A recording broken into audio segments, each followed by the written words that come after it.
shocking crash at the Belgian Grand Prix meeting. The Canadian race had been brought forward 4 months this year, and after 2 days' practice, Didier Pironi had put his turbocharged Ferrari onto pole position on the starting grid and dedicated his achievement to his late teammate Gilles.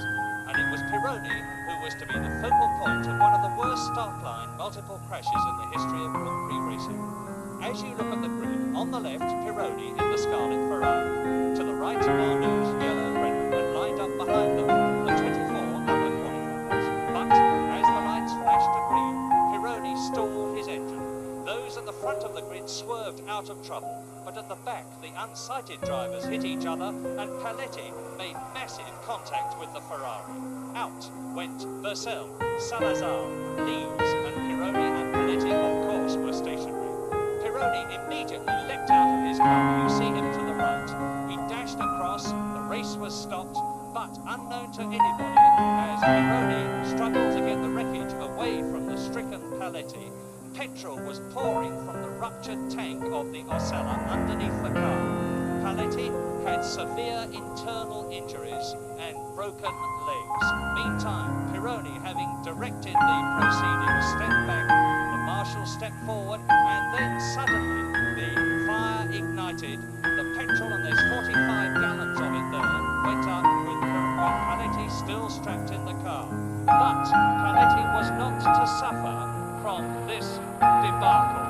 With the flames beating around him, it was his internal injuries and the fractures that were the trouble, because the marshals were commendably directing their fire extinguishers the right way, with Pironi diving forward to help the marshal, indeed to push it into position and force the fire extinguisher fluid and powder downwards to keep the flames away from Paletti, who was unconsciously succeeded in doing it, and Paletti, I say again, was not at all affected by the fire.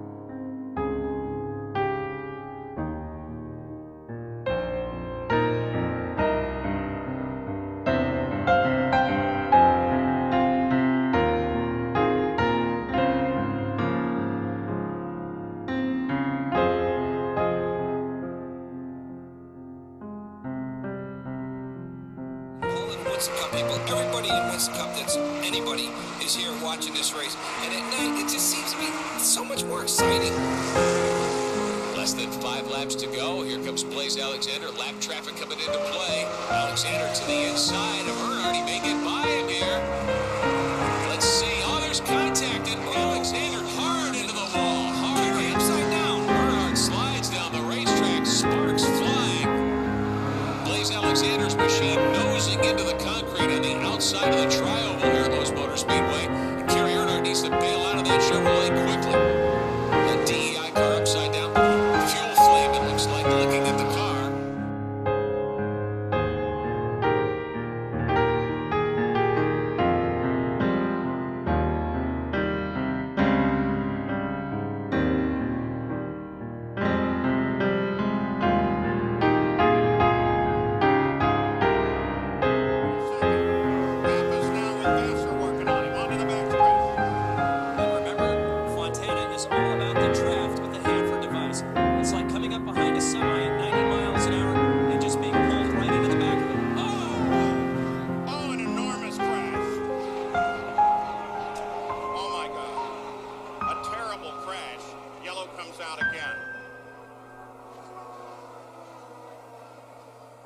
We're going to hold on identifying this car because there are 2 cars like it in the field.